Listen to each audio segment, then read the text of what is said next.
Arkadaşlar bir tanesini aytib qolmoqchiman. Hamma prognoz eksperti Telegram kanalimizga chiqadi. Birinchi bo'lib Telegram kanalimizga ссылкасы video napishanasida o'tib obuna bo'lib qo'ysanglar, birinchi yengilda analitikalar hammasi o'sha joyda bo'ladi. Va bugun esa Rodina Rostov hamda Akron Rubin o'yinlarini analitikasi va tahlilini ko'ramiz.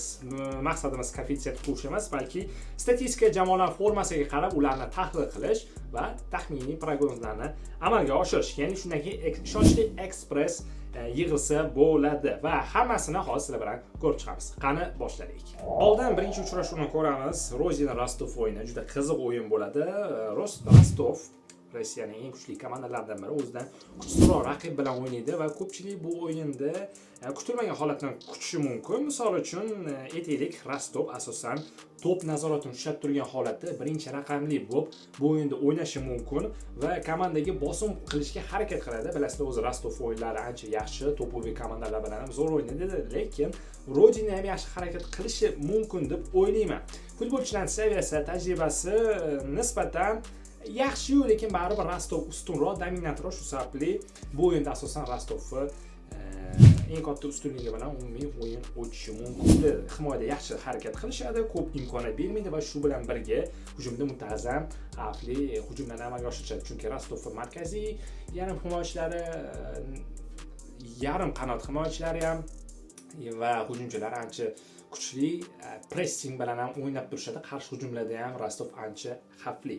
Va oxirgi o'yinlarga qaragan bo'lsak, o'zi Rostov ancha oxirgi o'yinlarda zo'r stabil natijalar qayd etgan va ko'ramiz, balkim Rodina ham yaxshi natija qilib qolishi mumkin, lekin juda qiyin bo'ladi va meni o'ylashimcha bu o'yinda Rostov dominant va Rostov g'alaba qilishi mumkin. Bu bizning fikrimiz.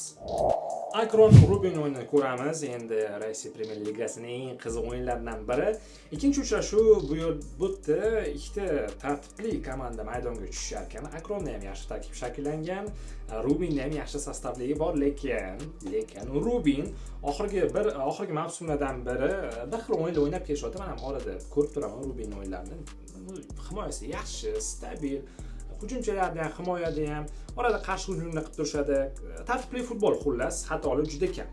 Lekin Rubin mehmonda o'ynashini hisobga oladigan bo'lsa, Akron o'zini maydonida kuchli raqiblarga qarshi ancha ehtiyotkorona o'ynaydi. Baribir nisbatan sal pastroq komanda-yu, ular ham yomon harakat qilishmaydi va shu sababli bu o'yin menimcha himoyaviy o'yin bo'lsa kerak. Ikki taraf avtobus qo'yib, balkim o'rtacha himoya bilan qarshi hujumlarda o'ynab turishi mumkin, ya'ni kontra-ataka qilib, va shunga ham bu o'yinda gol bo'lmasa kerak va umumiy gol soni 3,5 tadan kam bo'ladi.